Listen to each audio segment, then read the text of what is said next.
Once they get to making money, start spending money. And spending money is not part of the evolutionary steps. Got to keep it. You gotta save it. That's right. Good job, Marcus. That's the fourth stage is the saving, right? And now, how much do you need to save? Because that's what's going to help you determine. Because when the investment comes up, you better have enough money saved to put it to work for you, right? So the fifth stage, of course, is the investor. Dreamer, learner, earner, saver, investor. So when you get to the investment stage, okay, a lot of people call themselves investors. They have no money. Well, how can you be an investor with no money?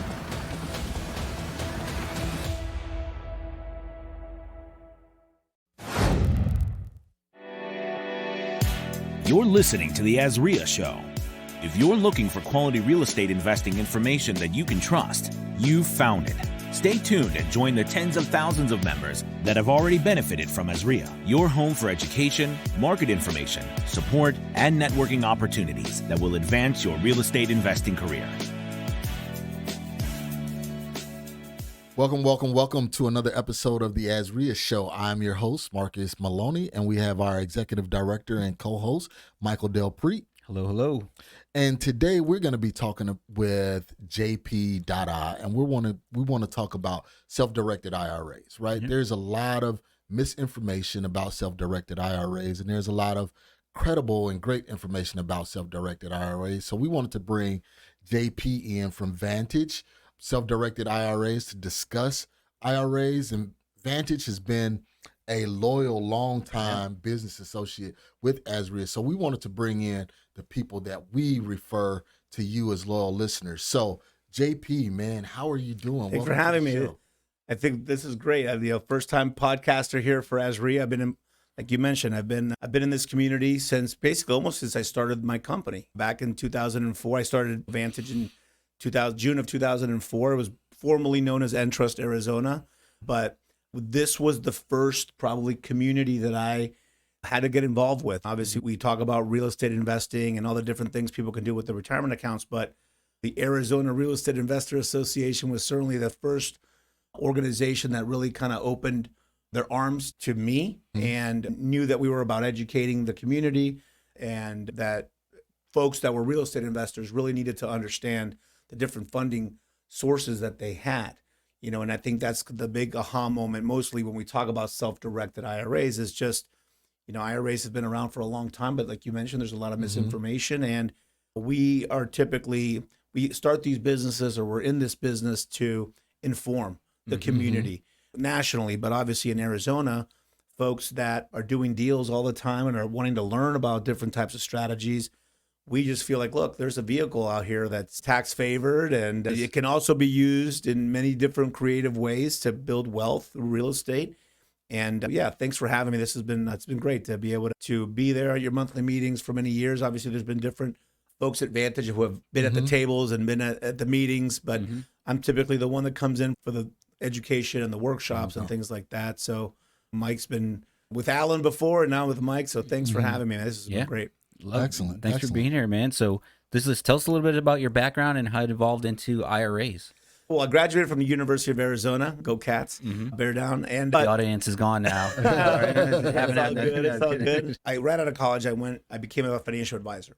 And financial advisors, I always like to say, we evolve. We start in the business. We look for training. We look for the kind of the large company brands, proprietary brands. And as you start to get better as an advisor and learn more strategies, and you grow your book, you become maybe an independent financial advisor and then a registered investment advisor. And I had gone through those steps. I was probably 6 years in. And one of my more high net worth clients actually approached me one day, called me up one day, and said, "Hey, JP, a buddy of mine has a real estate development deal, and I like to be an investor in it. And so I'm calling you kind of figure out, what we can move around to place. It's a $250,000 investment. But he was like, based on how real estate development works, he told me he won't be able to give me back my money for at least 5 to 7 years. Right. So he actually said, I'd like to use my IRA to do it. He was 52 years old at the time. He had a lot of money with me, and he had over $1 million in his IRA that I had invested in stocks, bonds, and mutual funds. Mm-hmm. And I said, well, sorry, but you're 52 and your IRA, you'd be, in order to invest in a limited partnership, which is what he wanted to do, is like, you're going to have to pull the money out and pay taxes on that. Taxes. Pay a 10% penalty on it. So as your advisor, I don't think that's a good vehicle to use for this, but let's talk about the money you have outside of the IRA, and we'll work on getting you this money. He's like, why? He could not understand it. He really was frustrated. He was like, why not? I don't get it. Like, I don't know. He just did not understand the rules, and he certainly didn't want to accept. He didn't want to use the money that was outside of his IRA. Right. Yeah. He would have to sell for a profit, pay capital gain. I mean, he understood that. He just thought, I just don't understand why this is not a viable thing. So remember, I'm 26, 27 years old at the time, been an advisor for about 6-7 years. And he's like, look, why don't you call, there's got to be a way to do this. Why don't you call some people that might know more than you, JP. And so I did. Long story short, I followed his suggestion, even though in my mind, I'm like, I'm doing this because he's a high net worth client of mine. I got to keep him happy. And I called people in New York. I called everyone that I thought might know, who dealt with ultra high net worth people who might have a specific strategy. But no, they all told me the same answers that I was giving him. And I had kind of like, kept telling him, hey, sorry, can't do this. But serendipitous might have been working on me. But I was working with an attorney, an asset protection attorney, building my centers of influence. And with this attorney, this gentleman, this specific client, I was working on a case on some asset protection strategies with this attorney. So we're at lunch, and I'm telling him, I'm like, hey man, aside from this stuff, like, he called me about wanting to do this stuff with an IRA, and he will not listen to me. He will not take no for an answer. And my good friend Phil Roper, I'll never forget. He sat there, the attorney sits there, and he's like, P, I go to these conferences like offshore, do some offshore asset protection things for people on the Caribbean, and there's another attorney, and we hear people come into these conferences all the time, and I could have sworn my another buddy who's an attorney has heard of a company does this type of stuff, like real estate, retirement accounts, and I'm like, really? And he was like, yeah, when we get back to my office, I'll call him and we'll see what he says. So that's exactly how we got started. We went back to his office. He called his friend. He pushes over a URL website. It's at IRAplus.com. I go back to my office, pull it up, and on the homepage, it's buy real estate with your IRA. And I was just like, jaw hits the keyboard. Like, it is possible. I'm like, what is going on right now? Right. And the website was for Entrust administration. I am like reading all their website, and I'm like, oh my goodness. They had a workshop in California. I go out to California to go attend this workshop, and I'm a financial advisor, and I'm sitting in this workshop trying to learn about this thing that I definitely was trained by a Fortune 100 company, building my business. Like, you cannot do this. And the founder of the company is teaching the workshop, and he's like, hey, a lot of people don't know about this, and we're setting up licenses all over the country. And so, and the next one we're going to open up is in Arizona. So I'm sitting there, and I'm like, oh, this is cool. I'm gonna just build a relationship with whoever opens up that Entrust office. And so, as the story goes, I get back to my financial planning wealth management firm, and I'm calling up Entrust. I'm like, hey, when are you going to open up this office? We haven't finalized the deal yet, but it's coming, next month. Still not open. By the third month, they're like, JP, that deal fell through. We're back to the drawing board. So I don't know when we're going to open up the office. I go, what are you looking for? What are you looking for people who buy these licenses? And they said we needed a financial advisor, an attorney, or a CPA who has an existing book of business, who has a business but can also create awareness and maybe inform their community about this, because we're wanting to have local offices, because that's the way that we get the word out. Yep. So the rest is history, man. I put my name up to buy the license, and I was lucky enough to win, I guess, the bid, if you will. Yeah. To become Entrust Arizona, and I was the licensee for the state of Arizona, and that's how I got started. And I did that for about 7 years with Entrust, and then we all did. They wanted to franchise that operation, and I didn't want to be a franchisee, so about a handful of us decided to hold our ground and stay licensees until it just did not make any more sense to do that. Okay. And so we bought our way out of it, and I changed the name to Vantage, and so that was in 2012. When we did that, 7 years after that. So So yeah, man, that's how I got started in Love this. it. And so I really relate because again, I know what it's, I mean, I was an advisor and I was, at the time I felt I was misinforming my clients.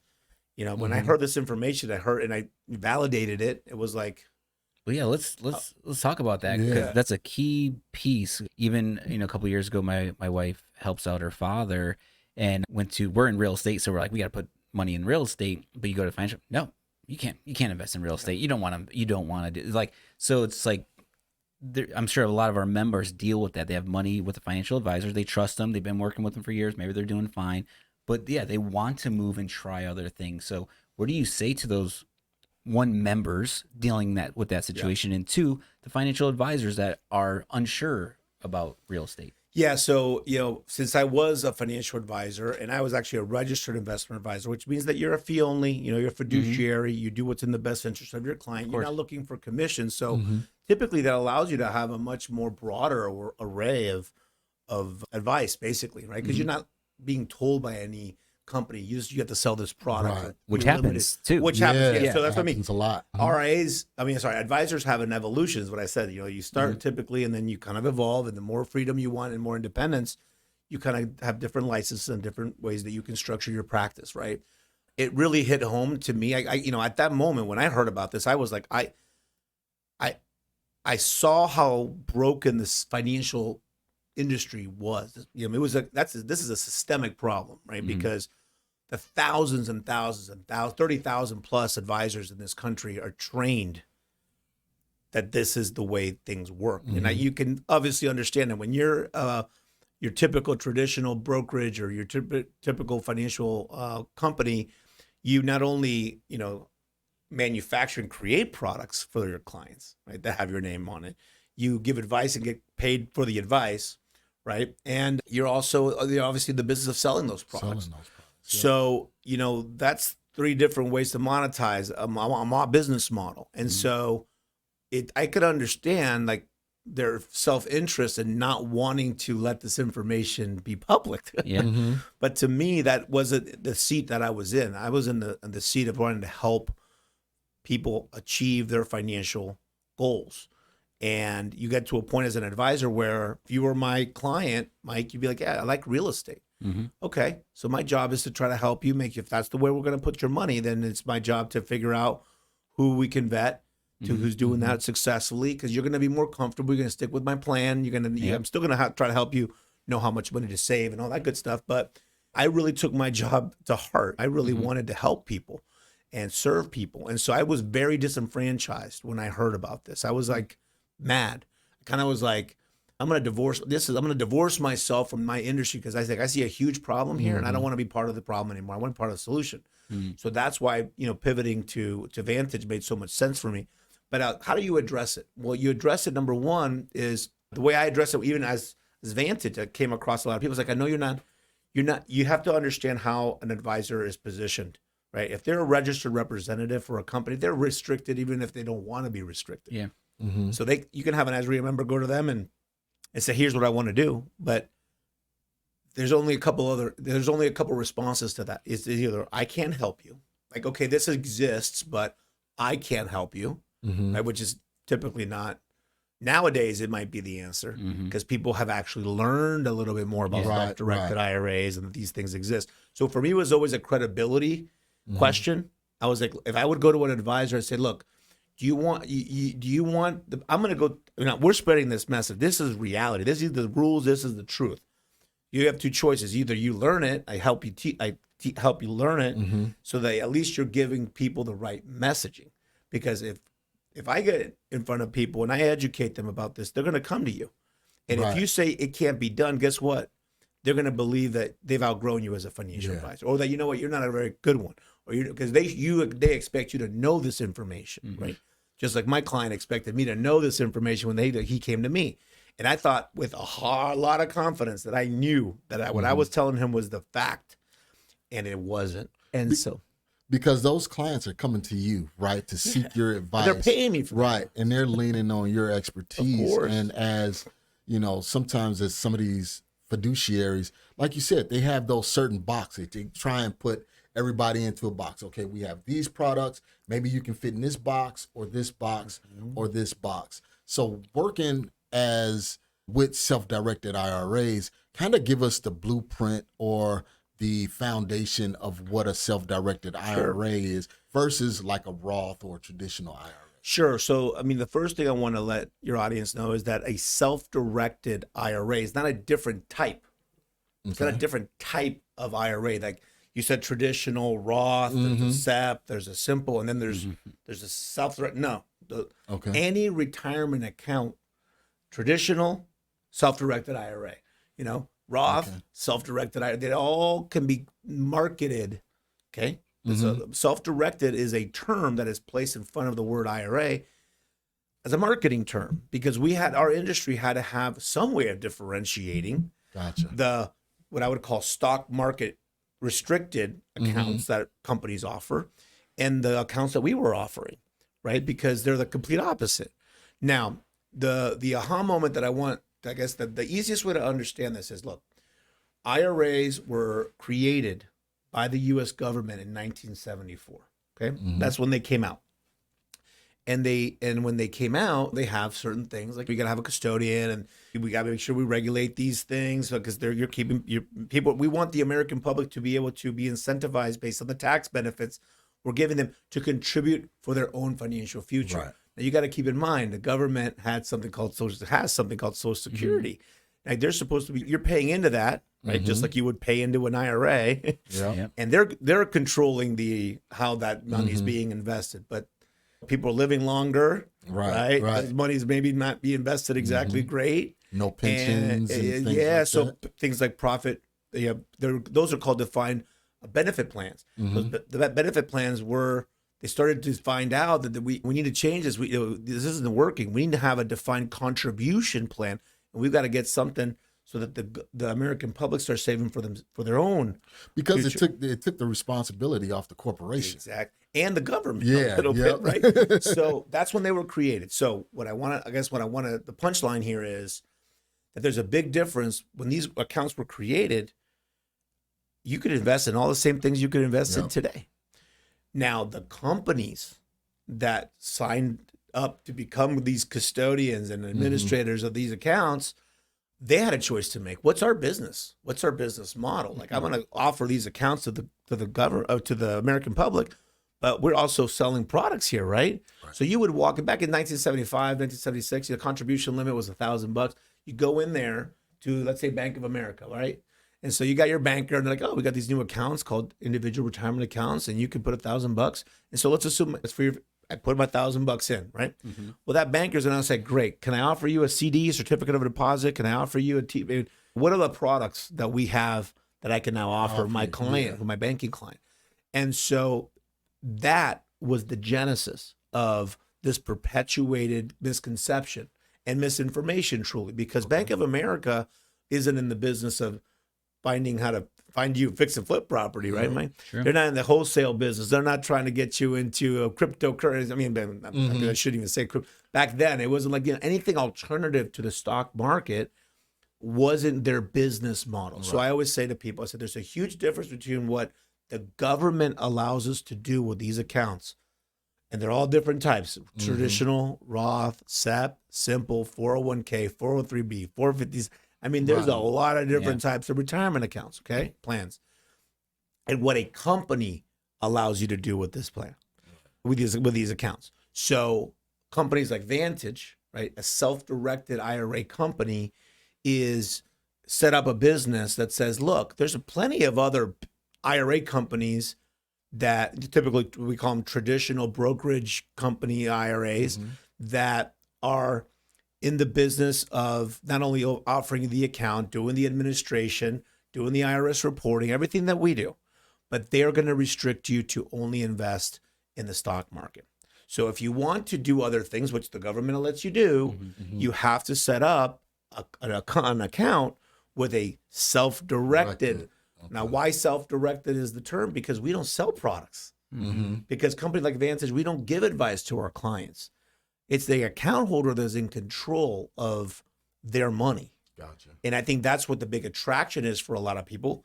they want the control of their money, especially if they're experts or knowledgeable or feel more comfortable with an alternative investment strategy. But I find these words to be so like systemically created by Wall Street that it's like we have the traditional assets and they have the alternative, like non-traditional assets, right?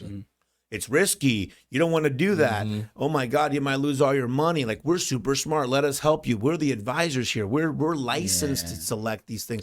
So this is the mindset that I came up on, man. I mean, this is what I was excited to be a financial advisor.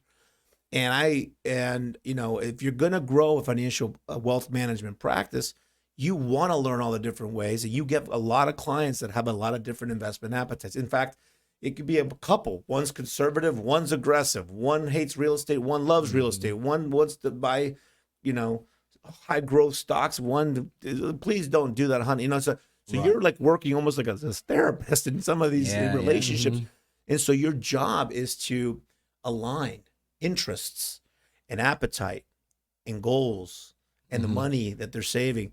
And so I always felt it was very clear to me at that moment when my client came, one of my highest net worth clients at the time was asking me to help him with something he wanted to do. He knew I wasn't the one offering him that product. Right. Okay. Now, as an RIA, I could put a $250 into my AUM and I can still charge a fee. So to answer your question, Mike, it's like, how do you address this? Well, you need to understand how your advisor is getting paid.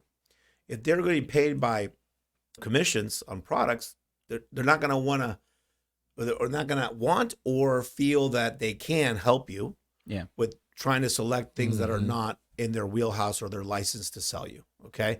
Now, if they're fee only, going back to what Marcus said, is like they have these little boxes and they don't want to, this is their model. This is the way we do our business. This is why we do things. And so clients need to kind of be curious and ask these questions before they agree to work with somebody too. Remember, advisors want your business and you should make sure that they're the right fit for what you want. And nowadays, I think the good news is we've been busy for the last 20 years at Vantage, or 19 years. And we've gotten, plus all the comrades that I have, my colleagues that are in the self-directed IRA industry, shout out to them as well, because we've all been under the same kind of the same, I think, mission, right? When I started, my mission was like, my vision was, I want to think about a future where the American public that saves and is trying to figure out, do the retirement thing, we're all trying to figure this out, right? We're all trying to win this game, right? Called money, the money game, right? We're all trying to figure it out. We're all finding what that means to us and what the relationship is with money and all that stuff. But the reality is that I feel that money is so personal that my job is to figure out what exists out there. Right. So I envision a place where, this topic that we're talking about today wouldn't be so new to people. Would just be like, yeah, I know us. I know there's self-directed IRA companies. I know there's this. And that when couples or when individuals are making decisions with their money, they're actually fully informed. Yeah. Because now I get it. I've made a business out of that, having this message be new, having this message be unique, having this be a niche. But, after 19 years, man, there's more competitors in my field. There's, when I used to do AZREIA, I'll give you a funny story. I used to come in and do these workshops, right? These weekend classes that Alan would kindly ask me to do. And one of the first things I would say is, anybody who has heard of a self-directed IRA to please stand up. And not a single person in the audience would stand up.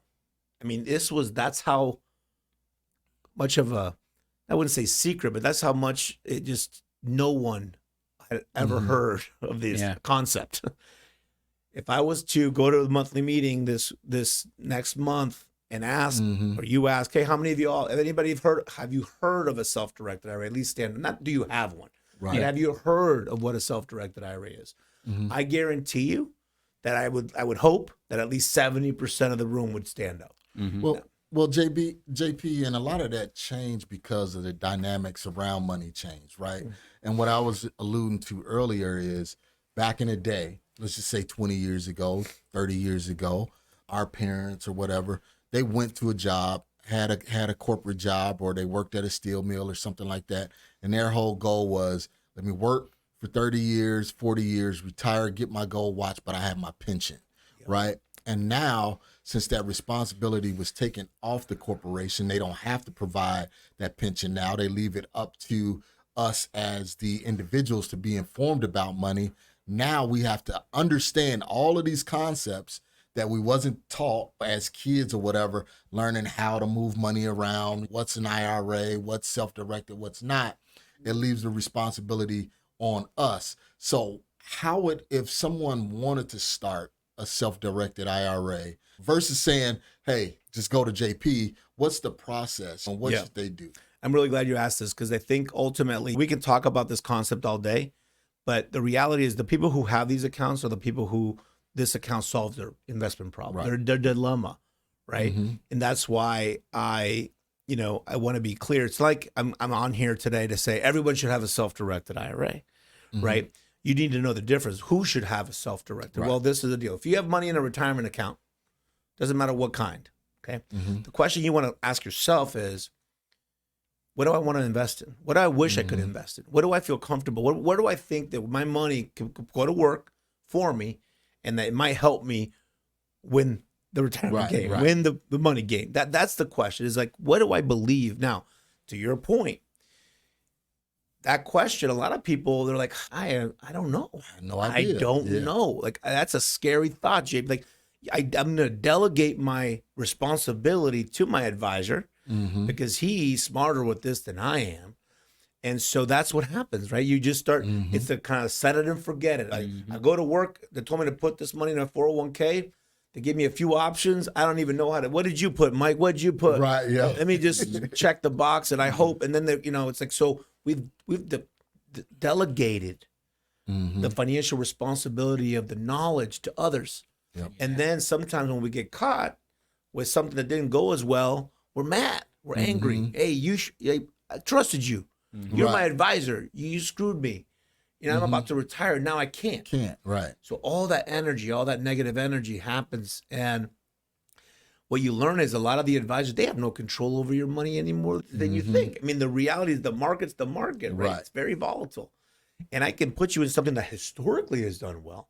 That has zero influence. They'll tell you, that's all their disclosures, right? Trust me. They're like, past what is that doesn't mean past, that this is what's going to happen. Results are not indicative of future gains. Yeah. So it's, you start as an advisor, you're just also trained to make sure you let people know that. Like, it's almost like I don't have any control on the performance, but you're hoping that we are all hoping that it does well, right? So this whole problem, right? The problem is, with freedom comes responsibility. So the world self-directed is also there to kind of say, hey, look, since we don't give you advice, since we don't sell you products, are you ready to figure this out on your own? Because I can encourage you to go to AZREIA and learn how to invest in real estate. I can do that. And I can encourage you to keep learning, right? Because I always say there's an evolution to the investor. It's 5 steps. First stage of an investor is dream. You're a dreamer. You're a dreamer. Yep. We all have goals, dreams, objectives. I want a lifestyle. I want this. I want that. That's the first stage of the investor. Second one, you got to learn. You're the learner. You got to go learn somewhere. You got to learn how this works, how money works. What's equity? What's the process? What's the due diligence? How do I bet a deal? What do I not do? It doesn't matter if that's a stock or if that's a property. Yep. You got to learn, and then you got to earn. Go out there and start earning. So if you're good at something, you're making some money. You've hit that third. You're making money. That's the third stage of an investor. But most people get stuck right there. They don't evolve past that. Yeah. Because they think making money is the goal. No. It's not the goal. Right. But a lot of people, because once they get to making money, start spending money. Yep. And spending money is not part of the evolutionary steps. Got to keep it. You gotta save it. That's right. Good job, Marcus. That's the 4th stage is the saving, right? And now, how much do you need to save? Right. Because that's what's going to help you determine. Because when the investment comes up, you better have enough money saved to put it to work for you, right? So the 5th stage, of course, is the investor. Dreamer, learner, earner, saver, investor. So when you get to the investment stage, okay, a lot of people call themselves investors. They have no money. So how can you be an investor with no money? Well, you can go out there and ask other people for money, Right. Yep. right? You can. That's fine. I'm not saying that's a bad thing, but you better have learned how to do that properly. You better have learned on the risks associated with borrowing money from others or getting in partnership with others. Or so to me, I'm so clear about this. And then investor, everyone's got a different appetite. Right. Now, if you're an investor, then the glory days when you become an accredited investor, right? Okay. That's when you're like supposedly based on the government, sophisticated, you've got enough money. Or nowadays they just amended the rules, but they added if you're professional certifications and licenses, if you're supposed to have some sort of subject expertise, you now can be called an accredited. But an accredited is really where a lot of the world of alternative assets, that's where a lot of us swim in this world, because the minute you put a hurdle or an obstacle on what I need, how much money or how much sophistication I need to have access to deals, then everybody understands that accredited investors, they're the ones you want to talk to. If you need money, you better go talk to someone who's got it, right? And so as an accredited investor, you've got access to deals. The thing with the stock market is anyone can get in. Right. It's risky as heck. So for an advisor to tell their client, oh my God, don't go invest in real estate because it's super risky or it's complex, you might lose your money. It's almost comical to me because I was in that world and it's up and down and up and down. And most of the time, you can't control that asset at all. Zero. So why self-directed? People want control. That's a big reason, right? I know real estate, or at least real estate, at least as a strategy that I get to determine who my tenant is, how much rent I get to, charge my tenant based on the market. It's an illiquid asset for the most part, which actually is beneficial because even when market conditions change, it's not like your house is going to drop 20% in one day, like a stock or a mutual fund can do, right? So I feel like as you start to understand the framework of what a self-directed IRA is, it goes beyond just like, okay, well, how do I get it started? I mean, because it is an IRA, like you could go to Vanguard or Schwab and open up an IRA. The process to set up a self-directed IRA is the exact same. I offer you an application. You fill out a 3-page piece of paper or you do it online, right? You sign my fee schedule. And then, of course, you're setting up an account that has no money in it. So the third step of setting up a self-directed account is funding it. So first you open it, right? You open the account, you got to fund it, and then you make your investment. I mean, those are the 3 steps. And it's easy enough, but you have to work with a company that is not restricting you to just the stock market. So companies like mine really set up almost like, well, I'm not trying to compete with Schwab, right? And I don't give advice and I don't sell products. So it's like, we are like set up where we only want clients to open up accounts with us that want to invest outside the stock market. So we've also, I guess you could technically say, we restrict our clients too. If you call me today and you say, hey, JP, I want to buy a mutual fund. I got an account with you. I want to buy a mutual fund with it. I'd say, we don't do that. Go to Vanguard. But that's different than you can't do that. See the difference in the message? I'd say, we can't help you with that. You're going to have to work with a company that specializes in helping you with stock market-based investments. But the problem in this retirement industry for the last 40 plus years, since 1974, is that the message hasn't been that. It hasn't been, oh, there's companies that can help you do that, but we can't help you. It says the message has been, you can't do that. Or if you want to do that type of deal, you're going to pay and take the money out of this tax-favored vehicle. Why would you do that? Why would you do that? It's almost like you almost make you feel like you're being like almost like silly. Like, why would you pay those taxes? You're destroying the integrity of the entire reason you set up the account in the first place. So that is the frustration I think we all feel, but also the excitement that we all feel when we hear that there's an account that I have money in. That now it's maybe at a company that is restricting me right now, but I got money there. I've saved it. I've reached that part. But now I want to do these other things. Okay, wonderful. And you need a self-directed IRA to do that. Here are the steps, and here's how long it takes to set up and how much it costs. The fees that we charge, the fees that any self-directed IRA company charges. And again, guys, there's maybe 45, maybe these days 48 companies nationwide that are in our industry that are either self-directed IRA custodians or administrators. Okay, now in that space, the elasticity of the fee structure. When people say, "Oh, your fees are too high," or "Your fees are too whatever," we're talking $100, and we're not talking like one's charging me $3,000 and one's charging me $400. I mean, it's like we all compete. It's like $50, $100, $75 here and there. I mean, we have different statements. We have different transaction fees. We might have, it's all inclusive for one flat fee. Some of them you charge per asset, but we're not playing with. It's like you could probably go to a couple dinners and there's a difference in the fee, right? It's not a huge thing. Some of these companies, there's also companies that might be specialists in, like, let's say, crypto. Okay, there's a company that set up one time. It's called the Coin IRA. And that was the name of the company, and they were self-directed IRA administrator or custodian. And then gold IRA. It's like, well, so we put these names, real estate. I could call these real estate IRAs for your audience. But and I do probably sometimes, like, look, just to make sure you're clear, with the types of assets you can buy with these accounts, but who's in control? You are. That's why it's self-directed. Like, you're the one that has to make this on what investments to make. We're here to educate you on some of the rules. We're here to educate you on what are the options that you have available. So most people say, well, can I do this? Can I do that? And I say, I gotta keep it simple, man. It's like, look, it's up to you. The government, when you look at the rules, it's not like there's imagine how long the government's code would be if they had to write down all the different ways you can make money. So they're smarter than that, at least. And they say, we're not going to tell you what you're allowed to invest with an IRA. We're simply going to put down what you're not allowed to invest in with an IRA. And there's only 2 investment limitations that exist within an IRA. Okay, life insurance policies and collectibles. Collectibles are defined as pieces of art, liquor, and stuff like that, cars.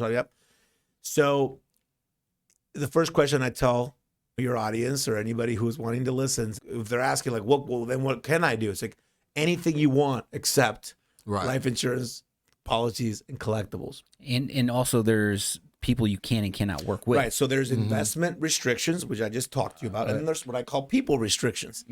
And I'll be shooting some videos for you here shortly to go over these. But again, there's also a small list of people that the government said, we don't want you dealing with the people that we feel are either so close to you or that you can self-deal. You can do deal, because these are tax-favored accounts, right? So if you're my son or my dad or whatever, right? Like, well, Dad, hey, I'm going to sell you this property for $50,000. And we all know that it's worth $300,000, but I'm going to sell you this deal because if I sell it tomorrow for the market value, I don't have to pay taxes on, $250,000. So the government doesn't want what they call self-dealing. They call those types of transactions prohibited transactions. And there's disqualified people, disqualified persons or related parties to your IRA that you have to stay away from. Now, if you don't stay away from these folks or these entities that you're not supposed to deal with your IRA, what's the risk? Well, the risk is you get audited by the government, okay? No self-directed IRA company is in the business of regulating or overseeing or governing what your activity is with the accounts. You're also taking that full responsibility as well. Okay, we're not managing your money. We are administrating your account. We are doing reporting on your account. Now, there are custodians and administrators out there that are in the business of managing money. Self-directed IRA companies aren't. So let me ask you this, JP. Sorry, didn't mean to cut you off. No, of course. I can go all because you can cut me off if you can, please. Because a lot of people have the misconception that, hey, you know what? I need to be making tons of money for me to have a self-directed IRA. Can you speak to that? Is that a fallacy, or can a person with $5,000 start a self-directed IRA? Yeah, there's no account balance minimum for setting up a self-directed account. Now, it's not the company that's going to limit you to a minimum balance. It's the deals you want to invest in that's going to need to limit you, right? So if you can put $5,000 to work doing something that can make you enough return that is, I think, worth the fees that the self-directed IRA company is charging you, then go for it. Okay. And we've got clients like that. Now, again, I try to tell them, look, when you're looking at this deal, what I try to educate them is, look, when you're looking at any investment and you think you're going to make X return potentially, right? Make sure you take my fees out of the little calculation, because based on what we charge at Vantage, I think that a good starting balance would be at least 25 grand. Okay. That's good. That's what I wanted to drive. Because if you go out there, you buy a mutual fund, they're going to charge you 5% commissions. You want to be at least aware and understand that fees matter. Yep. Okay, they do. But I think for our clients, our account holders, when we talk about fees, they're like, that's it? How do you make money? Literally, that's most like, how do you make money doing this, right? And I'm like, well, look, I'm in the open the account business. I'm not in the selling you a product business. So my responsibility is to try to create as much awareness about this, find enough people who self-directed IRA solves their problem, which is, God, I'm really frustrated that I'm restricted to the stock market. I wish I could do other things. Well, problem solved. Open a Vantage Self-Directed. But since we charge annual administration fees, I'm looking for a lot of accounts, right? So it's a residual model for me as the owner. Now, as you know, for investors, that's where structuring, we were talking about structuring. I told you that we want to talk a little bit about this, is because once you understand what the fees are going to be and how the company that you have your self-directed account charges those fees, then you might be like smart to figure out, okay, well, is there a way to structure my IRA that allows me to minimize my fees, maintain the control, in fact, maybe increase the level of control? Because when we talk about control, there's a lot of, that's a big word. There's investment control, but they also want to be able to make it easier to do the business. You see what I'm saying? Like, if you buy a piece of property with, directly, right? Then you're cutting, if there's an expense, you've got to do, all the work to figure out how to fix that problem, right? Now, some clients will say, well, there's a property management company, I can pay for that, right? There's different ways to make it easier to do the business, but there's also costs associated with some of this stuff. So in a self-directed account, I feel like one of the things that people really need to understand is that there's a lot of forms. It's a paper-intensive investor experience. Now, real estate investors, they're used to paper, man. You got to go through a title company. You've got to do a purchase agreement. You've got to do some stuff, right? So it's not like that much of an additional ask, but it's, it's self-directed. So the self-directed IRA company needs to get direction from the client. There's a form for that. A buy direction letter, a sell direction letter, a deposit coupon, a payment authorization form for the expense that you want us to cut the check to pay for the expense out of your retirement account. So when you start to experience, you become a self-directed IRA investor, you're like, oh man, more forms. Now we all try to, do some things digitally and try to work on some sort of online platform so you can make it a little bit easier, but you still got to go through steps to direct the company. Now, if you structure it with an IRA LLC or some sort of checkbook control IRA LLC, like the industry has become, I think, inundated with this structure and people wanting to learn about the structure because it's got benefits like asset protection, can save you money on fees, and you have more control, right? Because instead of having to tell Vantage or send a form to Vantage to sell my investment, if I'm the manager of the LLC, I'm just doing that negotiation myself. So we have checkbook control, checkbook LLC. Well, ultimately it's the structure. An IRA LLC or there's different words. Walk me through it. So I'm going to go like Focus Law creates all our LLCs for our members, right? So I go to Focus Law, I get a general. Mike wants to buy houses LLC. Yeah. Now so this is when they do that, they're going to go to the Arizona Corporation Commission, right? Articles of organization, and they're going to say who's the manager, right? And you're going to say, I want to be the manager. Yeah, Great. okay. Mike, your individual name, Mike or whatever, or maybe you have an entity that's the manager, whatever. You have options, right? Who's the member? So this is the most important part. Who is the member? Well, in the one that you typically set up without your retirement account, you're going to put yourself or maybe you and your wife or maybe another LLC, right? Can be the member. Well, with an IRA LLC, or what are also known as checkbook control IRA LLCs, means that the IRA is the member. The IRA is 100% the member of this newly created LLC, okay? So when Focus law sets this up, they're going to put who typically is the account holder as the manager, right? They're going to put Vantage FBO, Mike's IRA as the member, 100%. And they're going to provide you the operating agreement and all that good stuff, right? Then you're going to go walk into a bank, right? Or say, I'd like to set up a business checking account for my newly established LLC. They say, great, paperwork to set up a business checking account for your, We Love Houses, IRA, whatever, LLC, right? You call it whatever you want. The important part is that the member is the IRA.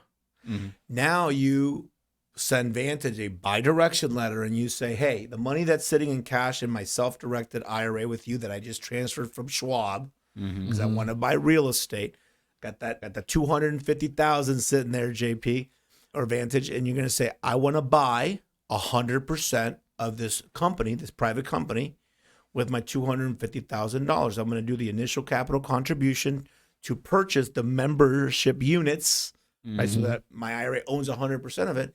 So Vantage is going to wire or cut a check to the business checking account that you've set up to buy those units, to fund the LLC, right?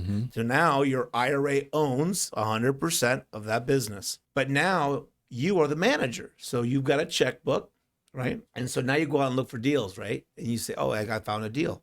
Well, now that checkbook you've got is your IRA money. Yeah. And it's tax favored, same, but you're the manager. So you're doing the purchase contract in the name of the LLC. We Love Houses, right?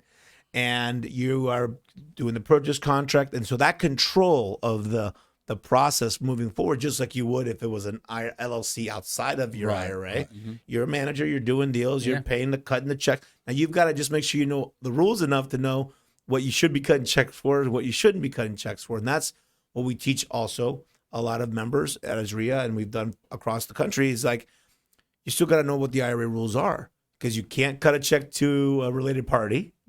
You can't cut checks to yourself, right? Because you're a related party, but that would be a distribution. So there's some rules that you've got to keep in mind when you've got that structure in place. But there's a lot of benefits, tons of benefits. So you go out, you fund your LLC, you put the 250,000 in there, you go buy a house, fix and flip it, get the profits, everything comes back in. Back to the LLC. Yeah. I use your services, and we would kind of like how my wife handles it all, but it's like we get it.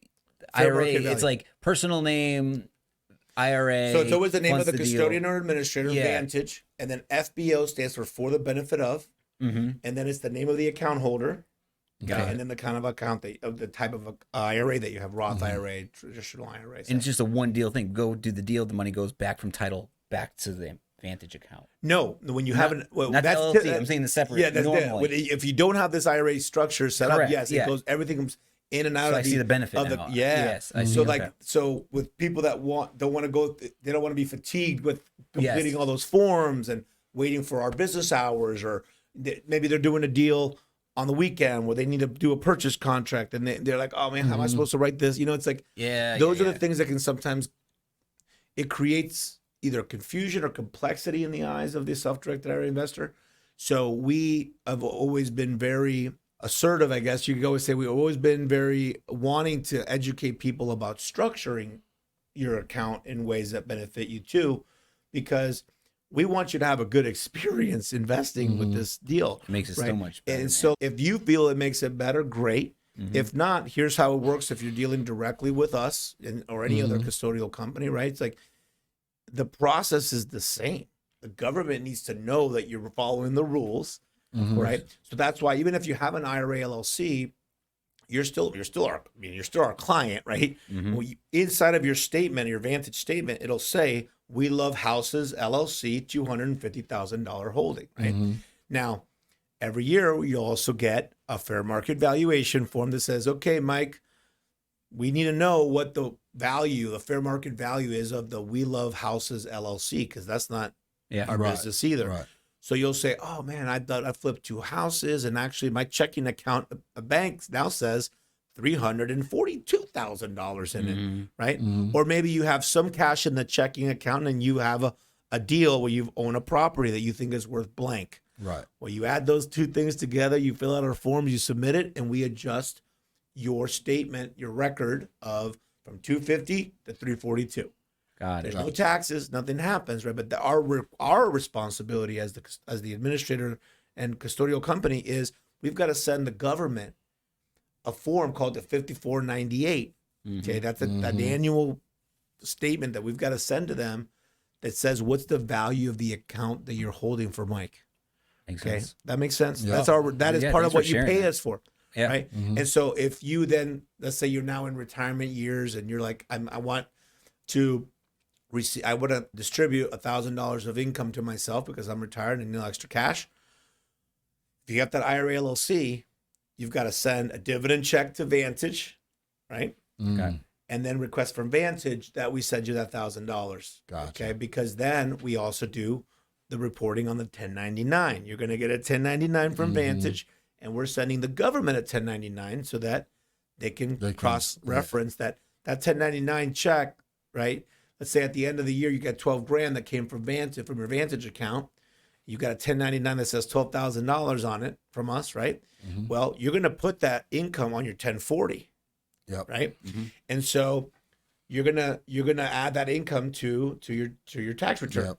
And so when you send the government that tax return, you're They going to want see that that taxes. that 1099 amount's going to be on there, and they've received the 1099 from your custodian or administrator saying, "Yep, we sent Mike that 12 grand," right? Yeah. So this is kind of a little bit of the behind the scenes of my business, Yeah. but I feel like without going too deep into like a rabbit hole here, I think it helps a lot of people to actually understand some of this back, because there's a lot of assumptions or expectations of what people have been told.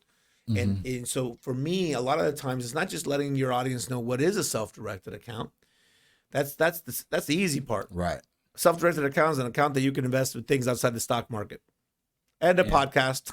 Yeah. Right? No, it's not that. It's like, okay, now that I know that this thing exists, most people that are hearing this maybe for the first time, they're like, that's interesting. And if I had a nickel for every time that someone said it's interesting because what they're really saying is, I haven't ever heard of this, and I've actually been told that this is the opposite of how this works.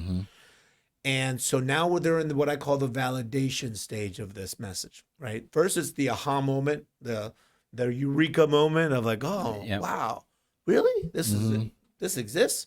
Then we start we need validation. So who do we validate this from? This is an important topic because from here, we're going to have to wind down after this validation. Okay. So after this, so what happens is typically, how am I going to validate this? Well, let me go talk to my financial advisor. Wrong again. Oh, I'm going to talk to my CPA. Wrong. They're telling me. So who can I trust? The next question is, who could I trust to give me the information that is true? And we've had to make our business about, how do I educate you in a way? What do I need to show you for you to know that it's not just trust me. No, don't just trust me. Let me just direct you to where the rules are, so you could see for yourself that this is a governmental rule. This isn't a company's decision. This isn't JP's telling you, but we've had to do that for so long so that people feel, okay, I'm not going to get penalized. I'm not going to lose my money. I'm not going to pay taxes. Like, I will now be able to take a step forward and get the account that really works best for me or my family. And that's a lot of information, JP. And this is just the tip of the iceberg, right? We didn't go to cases or nothing. This is just the tip of the iceberg. So we definitely want to have you back, so we can dig in a little deeper, man. So we really appreciate you being here. Any? No, for AZREIA members, our business associates always provide some type of incentive. Yeah, $25 off the account setup fee, which is $50. So you get 50% off of that. Okay. And just you make sure when you fill out your application, you put AZREIA member, and we come see us at the table. Of course, we're there every month. Where do we get the application from? From our website, which is VantageIRAS.com, VantageIRAs.com. You can go there. There's plenty of open the account buttons. Go to forums, or you can just put open an account. You can do that digitally or through paper forms. It doesn't take long. It's like I said, the application is pretty quick.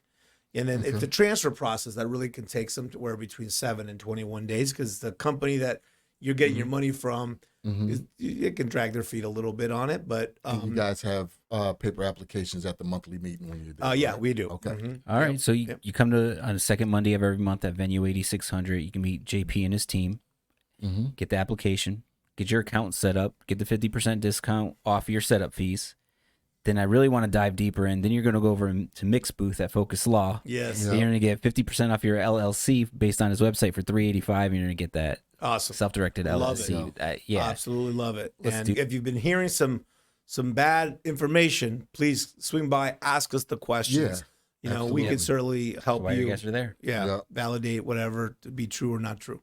Love it. So JP, thank you, Thank you so so much, man. You guys, you know what to do. Get out there, come to the monthly meeting, get the information that you need. Do not get hearsay information. Come right to the source. The source is right before you. So once again, another successful show, AZREIA Show. So you all always know what to do. Give us a like, give us a thumbs up, subscribe, give us a 5-star review. And we love that you are loyal listeners and loyal members of AZREIA and the AZREIA Show. Thank you so much. Thanks for having me. Take care. Thanks for listening to the AZREIA Show with your hosts, Marcus Maloney and Mike Del Prete. We hope you enjoyed this episode.